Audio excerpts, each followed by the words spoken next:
Tom and Jill, a newlywed couple, are just moving into their new house gifted to them by Tom's mother. They are talking and eating when they suddenly hear a bang from the basement. They go down to the basement, completely taken aback when a dog suddenly appears out of nowhere. Despite this, they are still happy that they now have a dog named Unagi. With the help of Tom's friend Jason, they renovate their new home. In the evening, they have a small housewarming party with Jason and his girlfriend. As they talk about their childhoods, Tom mentions a character Jill drew of herself and a fictional character named Pretzel Jack, inspired by a contortionist. The next day, Jill is walking around in the store when she suddenly sees Tom talking to another woman. When they get home, she asks Tom who the woman is. Tom answers that her name is Sarah, and he once renovated her and her husband's master bedroom. Nevertheless, Jill still has doubts.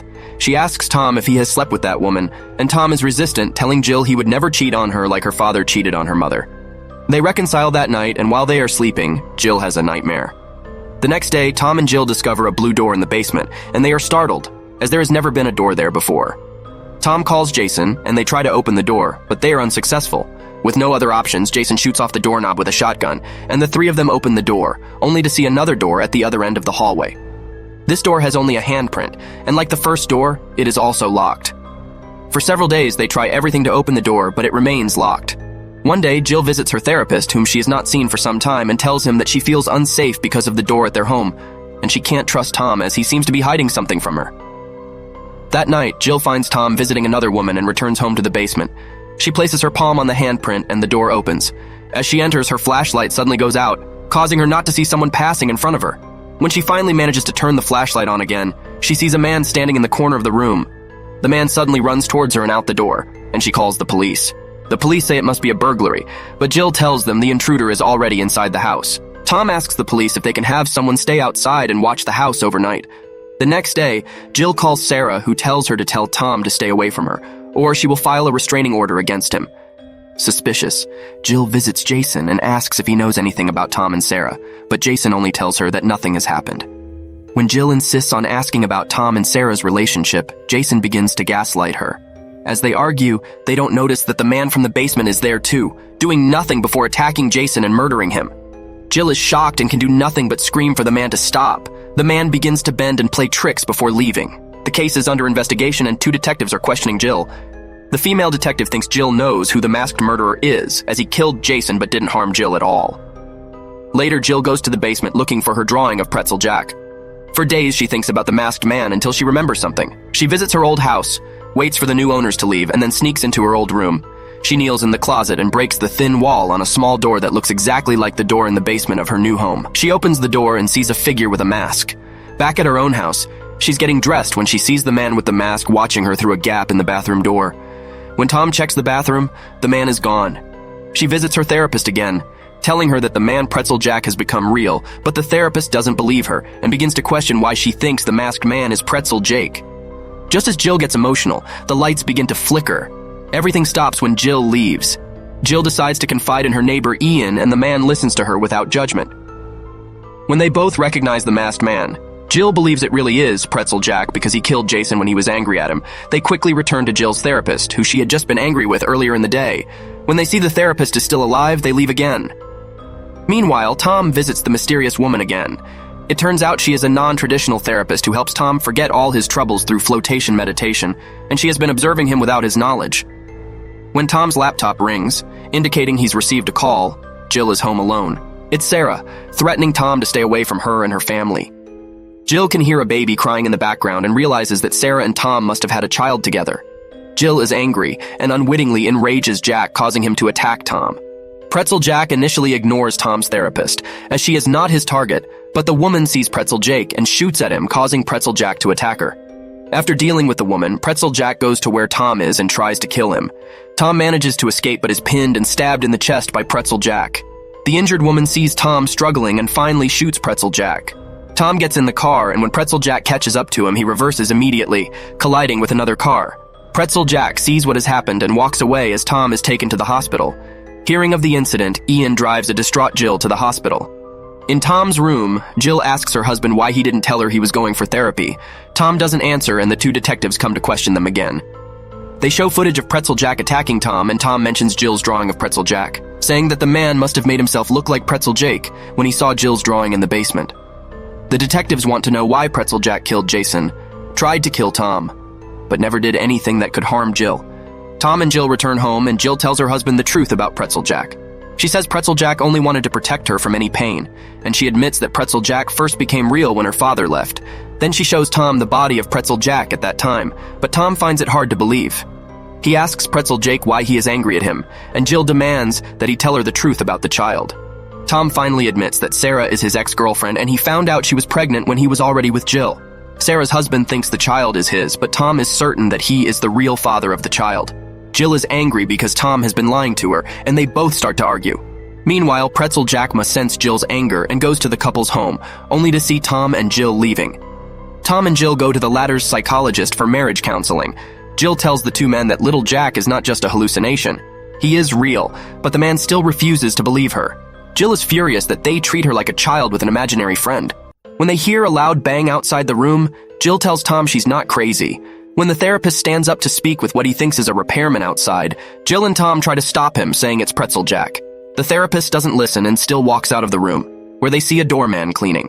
Then they hear a sound at the window and see Pretzel Jack climbing in. Jill and Tom watch Pretzel Jack kill the therapist, and they run out to see Ian's car. They get into Ian's car and drive away, with Pretzel Jack following them. Upon reaching Ian's home, Ian tells them how he controls his creations. Just like Jill and Pretzel Jack, Ian also has his own imaginary friend whom he calls Tall Boy. But unlike Jill, Ian has long come to terms with his ability to make imaginary friends real and knows how to control his creations. Tom asks him to make a werewolf, and Jill asks him to make a cat. Then Ian creates a werewolf cat named Lyco. Ian suggests Jill learn how to control Pretzel Jack, and to do this, Jill needs to be hurt first, so she can meet Pretzel Jake. Afterward, they go to the basement, and to vent Jill's emotions, Tom reluctantly admits what he has done behind Jill's back.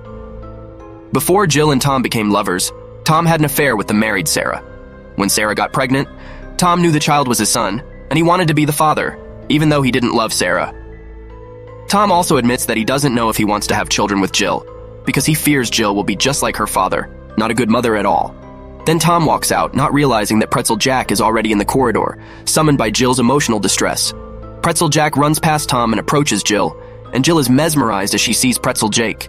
Strangely, Jill feels safe and embraces Pretzel Jack, and he, in turn, embraces his creator.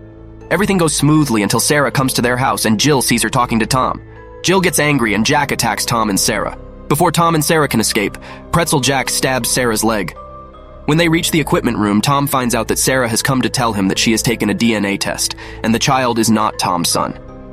Tom leaves Sarah in the room for a while to ensure her safety, then goes out alone. Pretzel Jack sees him and begins to chase him until they reach the swimming pool area, where Pretzel Jake tries to drown Tom. Jill sees what is happening and panics. Then Ian calms her down and helps her control Pretzel Jack. Once she is able to control Pretzel Jack, she decides to destroy Pretzel Jack by making him explode underwater. Afterward, Sarah is taken to the hospital where she talks privately with Jill. Tom is just bothering Sarah, not because he falls in love with her, but because he wants to be the father of the boy he thinks is his son. As Sarah and Jill talk, the two men wait outside the room. Jill decides to wander around and ends up running into detectives. Unaware of this, Jill ends her conversation with Sarah, and Ian takes her to a place only he knows, telling her he wants to help Jill control her abilities. While Jill sleeps, Ian takes Jill's phone and sees all the messages from Jill's father, asking her to meet him at the motel. He goes to the motel and meets Jill's father. It turns out that Ian is actually Jill's half-brother. He is the son of the woman with whom Jill's father had an affair. Ian has always hated their father, and he is also angry that their father has kept Jill hidden from him. Ian then summons the tall boy, who kills their father for him. They clean up the body and leave the motel without realizing that Tom sees Ian leave the motel. Tom receives a call from Jill's father since he can't contact her, so Tom decides to go to the motel on Jill's behalf, only to find Ian leaving the motel. When he enters the room, he's confused because he doesn't see Jill's father anywhere. The next day, Ian starts training Jill on how to control her abilities. When she fails, Ian assures her everything is fine, and he suddenly admits that Jill's dog, Unagi, is actually just an imaginary dog, a gift he created for Jill. Meanwhile, when Tom sees another dog that looks exactly like Unagi, he realizes the same thing. He follows the dog to Ian's house and then goes to the basement. He looks at the boxes and sees a pile of photos of Jill when she was young. Jill is standing outside the house, suddenly feeling like someone is watching her. She can hear a deep growling sound and she follows it to its source. She goes into the house and sees a closet. She opens it and sees that it is just a bunch of random things, sighing with relief. But then she sees a poodle toy that looks exactly like the one she lost when she was a child. and that eerie feeling returns. Ian calls her for breakfast, and she asks him about his parents. Ian becomes emotional talking about his mother, but Jill remains suspicious, so she asks to go home. When they arrive at Ian's house, they notice someone inside, and when they enter, they find Tom. Tom shows Jill the pictures and tells her that he saw Ian at the motel where her father went missing. Jill realizes that Ian must be her half-brother from another mother. Ian confirms this, telling Jill that he's done everything for her without her knowing. They have the same abilities, so Ian believes only he can understand Jill. When Jill gets angry because he lied, Ian decides to show her a new gift he's given her. They go to the garage, and Tom and Jill see her father being eaten by a group of poodles. Ian lets Jill call in the murder, and he willingly admits he is the masked murderer. He gets arrested by 2 detectives, and on the way to the police station, a school bus stops in front of them. At this moment, a tall boy comes to kill the detectives and help Ian. Meanwhile, Tom and Jill spend romantic time together, and Jill unexpectedly gives birth to a child without arms and legs. Ian is shocked, refuses to hold the child, making Jill unhappy, and she tells him to leave her alone for now. Tom steps out the door, sees a bloodied Ian standing there. The tall boy kills the cop still at Ian's house. Ian opens a door on Tom's front porch, revealing a woman in a red hood. Tom is then knocked down and kidnapped by Ian. When Jill realizes Tom is gone, she sees a dead cop in front of Ian's house, approaches the body. There, on the ground, she sees a sign, telling her to meet Ian in the ghost town their father created. When Tom wakes up, Ian mocks him, telling him that Jill will soon divorce him, realizing Ian is the only one who understands her. Jill doesn't really love Tom, she chose him because he was a safe choice. When Ian suddenly recoils in pain, Tom takes the opportunity to escape and runs, the tall boy chasing after him.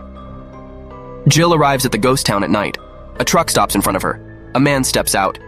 She asks the man if he's seen anything suspicious when sticky hooded figures suddenly surround them. The hooded people kill the man. One stabs Jill's tire.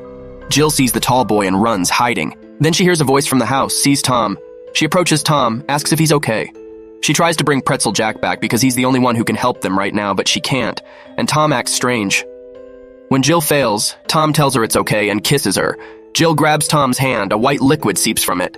Jill realizes she's not talking to Tom, but another creature controlled by Ian so he can feel Jill. The fake Tom starts chasing Jill. Jill stabs him with a sharp piece of wood. The real Tom sees what's happening, approaches Jill. Jill is cautious, thinking it might be another fake Tom. Tom cuts his hand, shows Jill the blood in his palm, proving he's the real Tom. Since there are so many hooded people, Jill and Tom hide in an unfinished house until sunrise. Jill wants Tom to leave on his own while she stays and gets some help, as she's the only one Ian wants. But Tom refuses to leave her, so they leave together. On their way, Jill feels Ian's presence. Ian steps out from his hiding place. He's happy Jill feels him because to him it means they're truly meant to be. Ian orders the tall boy to chase the couple and kill Tom. He also tries to run after them, but he is very weak now, having used all his strength in his creations. Tom and Jill hide in another house. Tom apologizes to Jill for lying when she first told him about Pretzel Jack, and he didn't believe her. Later, Jill decides to create Pretzel Jack again, while Tom distracts the tall boy. By the time the tall boy catches her, Pretzel Jack is already created. Ian and Jill utilize the tall boy and Pretzel Jack to fight. When the tall boy loses, Ian also feels pain. Jill knows that as long as Ian can make monsters and send them to kill them, it will never end, and she plans to kill Ian, to put an end to everything once and for all. The 3 of them run after Ian, and some sticky hooded guys start chasing them. When Ian sees the crushed head of fake Tom, he eats something to gain a bit of strength to shape the tall boy again. When he sees Jill, Tom, and Jack running towards him, he runs again into a house. The 3 follow him inside. Strangely, the hooded guys stop and do not follow them inside. Inside the house, Jill opens a room and sees a broken creation like her. She realizes Ian created a replica of her. Then she opens the double doors and sees Ian sitting, the room filled with multiple doors. From there, she learns that the door in her basement is Ian's creation. It's Ian giving Jill a little push to realize her ability and feel their connection. He tries to explain to Jill why they are better together, but Jill rejects him and his crazy ideas. Ian becomes enraged and grabs her. Seeing Jill struggling with Ian, Pretzel Jack approaches to help her, but the tall boy appears and kills Pretzel Jack. Seeing this, Jill suddenly feels weak. Pretzel Jack is a part of her, so she feels whatever Pretzel Jack feels. Tom comes out of a room, glancing at the tall boy, then suddenly runs towards him. The tall boy tries to hit him with a drill, but Tom dodges them, enters the room where Jill and Ian are, and then closes the door. The tall boy begins to break down the door, controlled by Ian. To stop Ian, Jill stabs him, but the guy no longer feels pain. When a tall boy breaks down the door, running towards them with a drill, Tom pulls Jill away. Due to the momentum, the tall boy can't stop himself and accidentally impales Ian, pinning him to one of the doors. Ian dies, and all his creations die with him. Since that decisive day, a few years pass, and Tom and Jill now have a child. When they hear their daughter crying, Jill goes to care for the child. She returns to the room where she lives with Tom. Unbeknownst to the couple, their daughter has just created her very first dream door. Subscribe to watch more videos like this. Turn on notifications and leave a like, it really helps the channel out. Thank you for watching.